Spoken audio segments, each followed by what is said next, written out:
Bharat Ratna doctor Bhimrao Ambedkar को कोटि कोटि नमन। ये कार्यक्रम डॉक्टर भीमराव अंबेडकर के जीवन पर आधारित है, जहां भारत की जनता के प्रति उनके योगदानों को पूरी सजगता से चित्रित और रेखांकित करने का प्रयास है। कार्यक्रम में दिखाई गई घटनाएं लब्ध पुस्तकों से ली गई हैं। इस कार्यक्रम के जरिए चैनल की ओर से एक विश्वसनीय, सजग और सकारात्मक प्रयास है कि डॉक्टर बाबा साहेब भीमराव अंबेडकर के जीवन की संघर्ष यात्रा एवं गौरव गाथा पूरे आदर के साथ घर घर पहुंचे और उनके योगदानों से सभी संपूर्णता में परिचित और आह्लादित हों।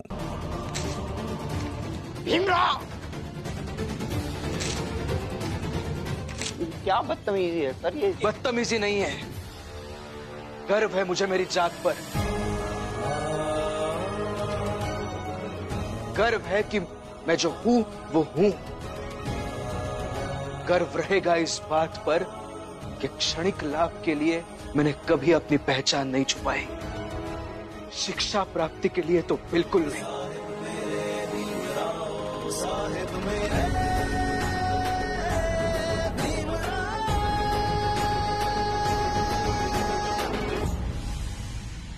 इसके लिए माफ कर दीजिए सर। मेरे गुरुओं का सिलेबस खत्म हो चुका है इतनी जल्दी। कोई बात नहीं, पढ़ लूंगा कहीं ना कहीं से। सिर्फ एक बात बता रहा हूं सर, कल भी समय पर इसी कॉलेज में आऊंगा।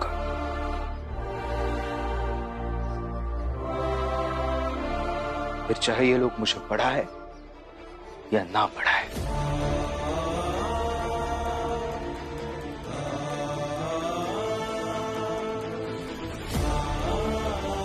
अभी देखिएगा सर, एक दिन मेरी जात के बच्चों को पढ़ने के लिए मेरे जितना संघर्ष नहीं करना पड़ेगा।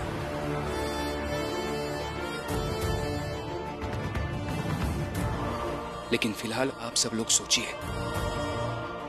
आपके जैसे दिखने वाले, आपके जैसे हंसने वाले, रोने वाले इंसान से इतनी घृणा क्यों?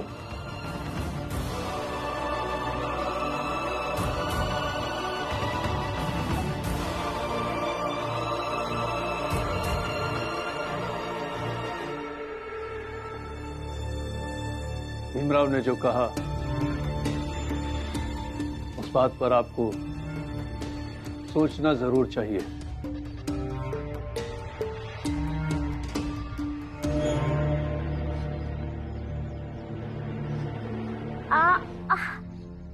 ठीक हो जाएगा। क्या हो रहा है यहाँ? देखो,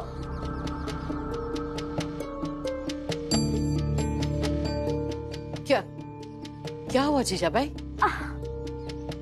देखो तुम्हारी बहू गिर गई है, वो इतनी तकलीफ में है और तुम बाहर बातें बना रही हो।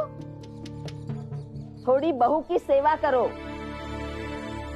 अरे हम दोनों है ना, तो आप बुआ को क्यों तकलीफ दे रही है? तुम दोनों सास का ख्याल रखो, बुढ़िया घर का काम कर लेगी। तमीज से बात करो। तुम मुझे तमीज सिखाओगी? पूरी जिंदगी ससुराल छोड़कर यहाँ पड़ी हो, ये कहाँ की तमीज है? आपको इससे मतलब? मुझे मतलब है। देखिए, आप हमारी बुआ से ऐसे बात नहीं कर सकती है। देखो रमा, बुआ ने कुछ पूछा है, मैं उसे जवाब दे रही हूँ। मुझे मतलब है, यदि तुम इस घर में नहीं रहती तो राम जी और जीजाबाई के संबंध अच्छे रहते। राम जी को अपने पत्नी के प्रति गैर जिम्मेदार तुमने बनाया है। इस घर में जो जो बुरा हो रहा है वो सब तुम्हारी वजह से हो रहा है। और ये रमा और भीम किसी की सुनते नहीं, वो भी तुम्हारी वजह से। जीजाबाई की बर्बाद जिंदगी की जिम्मेदार तुम हो।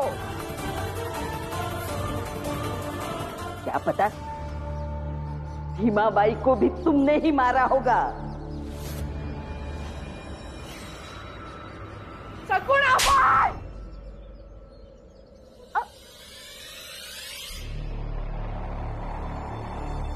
जब से आई हो तब से मैं कह रही हूँ, मेहमान हो, मेहमान बन के रहो। मेरी बहुओं का और इस घर का तमाशा मत बनाओ। अपनी तमीज में रहो। आप बुजुर्ग हैं। मुझे ऐसा नहीं करना चाहिए था, लेकिन ये करने के लिए आपने मुझे मजबूर किया। लगता है अब तुम्हें और समझाने की जरूरत नहीं पड़ेगी। अब समझ जाओगी।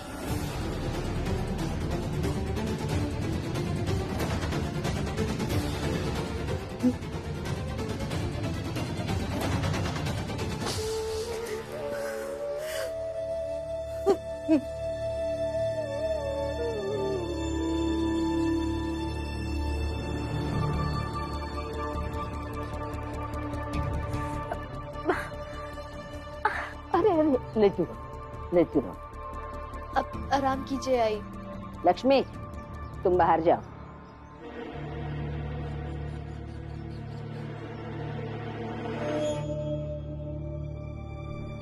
भाभी,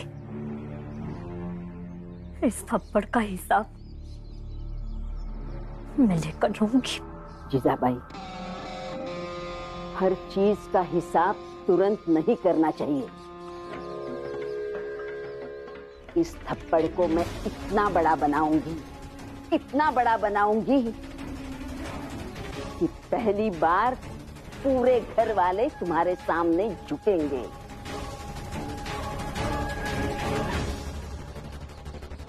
अब बताती हूँ।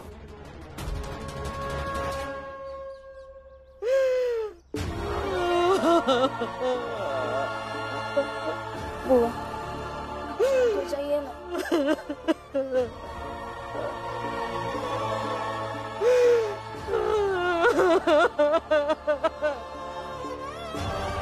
बकवास कर रही है ये औरत। मेरा और भीमा बाई का रिश्ता, उसे क्या पता क्या था। आज भी लोग मेरे और भीमा बाई के रिश्ते की मिसाल देते हैं। सब कहते हैं कि ननंद भाभी का ऐसा रिश्ता आज तक नहीं देखा, और ये औरत कह रही है कि मैंने भीमा भाई को मारा। मत रोइए, आप जानती है ना वो कुछ भी बोलती है। जब से आई है तब से कुछ ना कुछ उल्टा सीधा बोलती रहती है।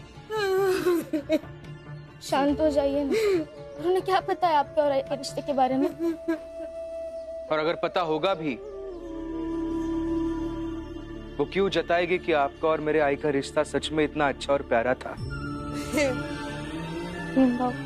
आप समझाइए ना बुआ को। बुआ, आप रोइए मत, बताइए मुझे क्या हुआ। ये कह रही है कि मैंने भीमा भाई को मार डाला। क्या? हाँ। और इसी सब को लेकर बहस हुई और बुआ ने उन्हें गुस्से में थप्पड़ मार दिया।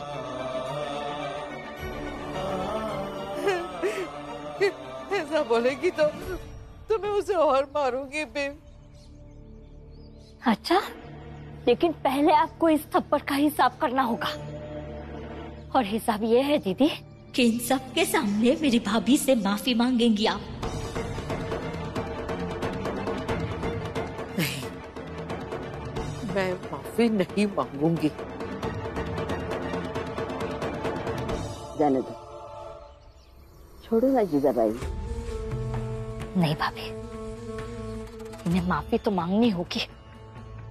मैं माफी हरगिज नहीं मांगूंगी। ठीक है, मैं भी यहाँ से अंदर नहीं जाऊंगी जब तक आप माफी नहीं मांग लेती।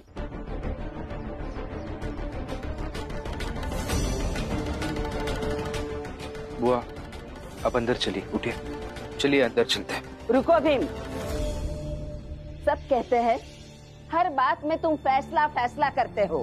अब क्या हुआ? अंदर चल दिए? अंदर इसलिए जा रहा हूँ क्योंकि मुझे नहीं लगता कि अभी मुझे कुछ बोलना चाहिए। इसका मतलब ये हुआ कि तुम अपनी बुआ के साथ हो। हाँ, मैं बुआ के साथ हूँ और मेरी बुआ ही सही होगी। सही होगी क्या? बुआ ही सही है।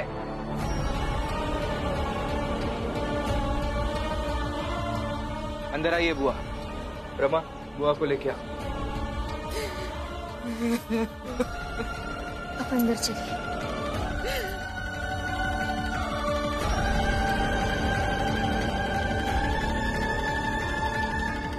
जीजा भाई, क्या नाटक है? अंदर चलो। नाटक मैं नहीं, आपकी बहन कर रही है। उनसे कहिए माफी मांग ले तो बवाल ही खत्म हो जाएगा। मैं माफी नहीं मांगूंगी, चाहे जिसे जो करना है करे।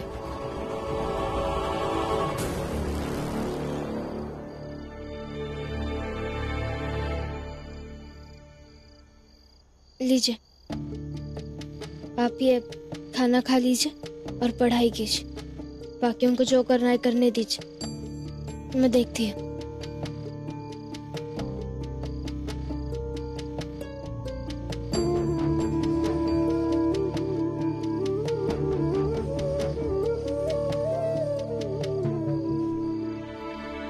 और ना ही मैं कुछ खाऊंगी। अभी नहीं खाऊंगी का नया नाटक शुरू हो गया। हाँ, नाटक तो नाटक सही। मेरी ननद खाना नहीं खाएगी तो मैं भी खाना नहीं खाऊंगी। जिसे खाना है खाए, नहीं खाना है नहीं खाए। मैं खाऊंगी, यही खाऊंगी, सबके सामने खाऊंगी। जा लक्ष्मी, खाना लेकर आ मेरे लिए।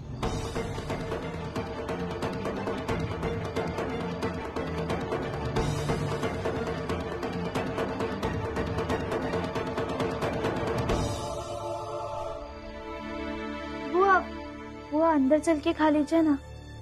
और आई, आप भी छोड़ दीजिए ना, सिर्फ अंदर चलिए, कुछ तो खा लीजिए। रमा, लक्ष्मी, ये दो बड़े लोगों के बीच की बात है। बिना किसी का पक्ष लिए तुम इस सब से अलग ही रहो तो बेहतर रहेगा। मेरे कारण मरी है ना भीमा बाई? ये औरत भैया ये सब बातें कर रही है। मैंने भीमा बाई को मारा है। मैं खाना खाऊंगी। लक्ष्मी, जाओ मेरे लिए खाना लेकर आओ।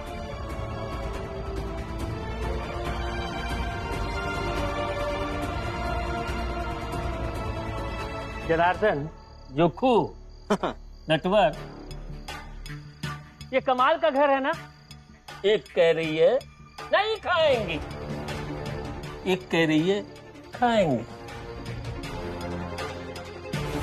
अरे ये भीम जब अपना घर नहीं सुधार पा रहा है तो समाज, जात और कौम को सुधारने की बात करता है। अच्छा मजाक है ना। अरे ये तो देखो, यहाँ इतनी बड़ी समस्या खड़ी है और वो भीमराव वो अंदर बैठा है आराम से। अरे यही तो हम लोगों को समझना है कि ये भीम किसी के काम आने वाला नहीं है और ना ही काम आएंगे इसके विचार। अब देख लो, जैसे अभी वो यहाँ से गायब है ना, वैसे ही जीवन में जब हर व्यक्ति की समस्या आएगी तो वो गायब ही रहेगा।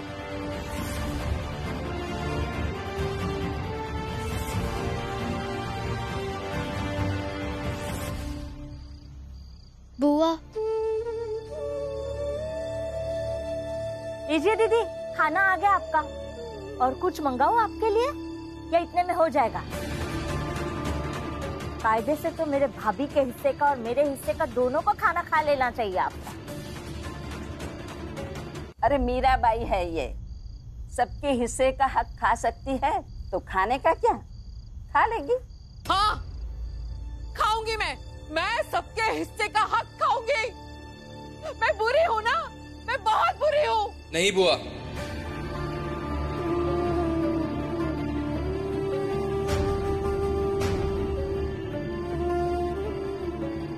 आप बुरी नहीं हैं। आप बिल्कुल भी बुरी नहीं है बुआ।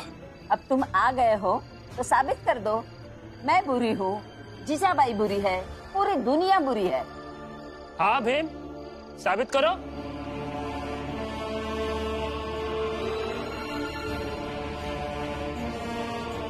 मैं ये चिट्ठी तुम्हें दे रहा हूँ। मैं लिखा है कि तुम किसी और कॉलेज में जाकर एडमिशन ले सकते हो। जिस भी कॉलेज में जाओ बस वहां अपनी जात मत बताना। आज कॉलेज में मुझे एक चिट्ठी दी गई और कहा गया कि मैं कॉलेज छोड़कर चला जाऊं, किसी नई जगह पर जाकर मेरी जात छुपा कर पढ़ाई करूं।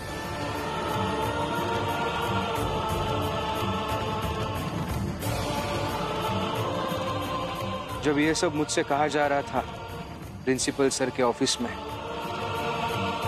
तब नरोत्तम जोशी, कुछ गुरुजन एक तरफ थे और मैं दूसरी तरफ बिल्कुल अकेला खड़ा था। लेकिन एक पल के लिए भी मैं कमजोर नहीं पड़ा, क्योंकि मुझे पता था शाम को जब लौट के चाल वापस आऊंगा तब मेरे साथ मेरे लोग होंगे।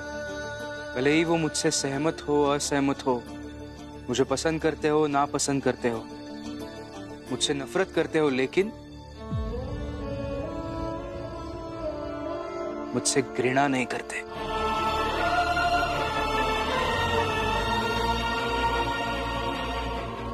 जैसा मुझे लगता है आप सबके बीच, मुझे पूरा विश्वास है कि आपको भी वैसा ही लगता होगा। और इसीलिए मुझे ऐसा लगता है हमारी ये एकता की ताकत कभी खत्म नहीं होनी चाहिए। हमारे इस ताकत को बचाने के लिए हमें किसी से बेवजह माफी क्यों ना मांगनी पड़े, चाहे पतंगड़ को एक छोटी सी बात मानकर सारी चीजें शांत क्यों ना करनी पड़े, या फिर हमारी इस ताकत की रक्षा करने के लिए किसी को अपनी जिद क्यों ना छोड़नी पड़े।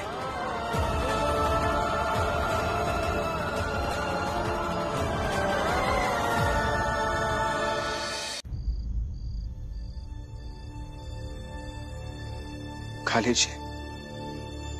बात पतंगड़, लड़ाई झगड़ा, ये सब तो चलता ही रहेगा। बुआ की तरफ से मैं आपसे माफी मांगता हूं।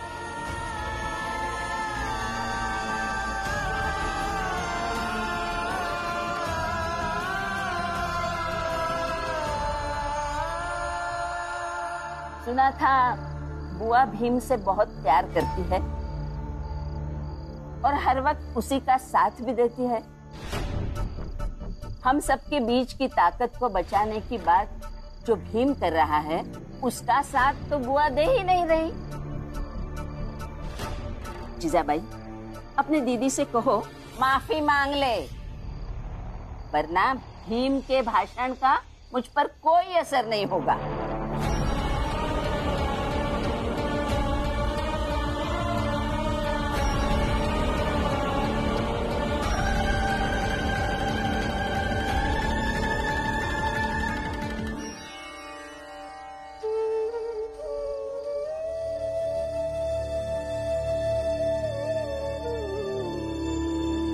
सगुणाबाई,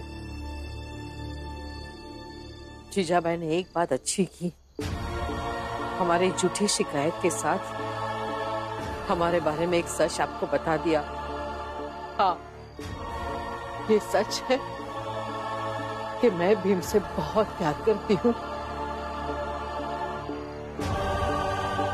भीम जो कहेगा वो मैं करूंगी और भीम के लिए मैं कुछ भी करूंगी। मैं भीम के साथ हमेशा खड़ी रहूंगी।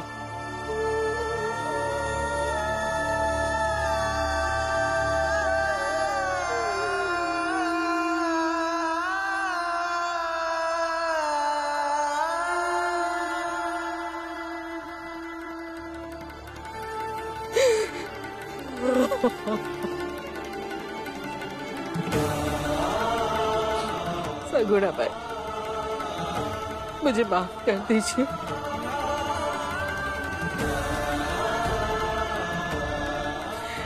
और खाना खा लीजिए।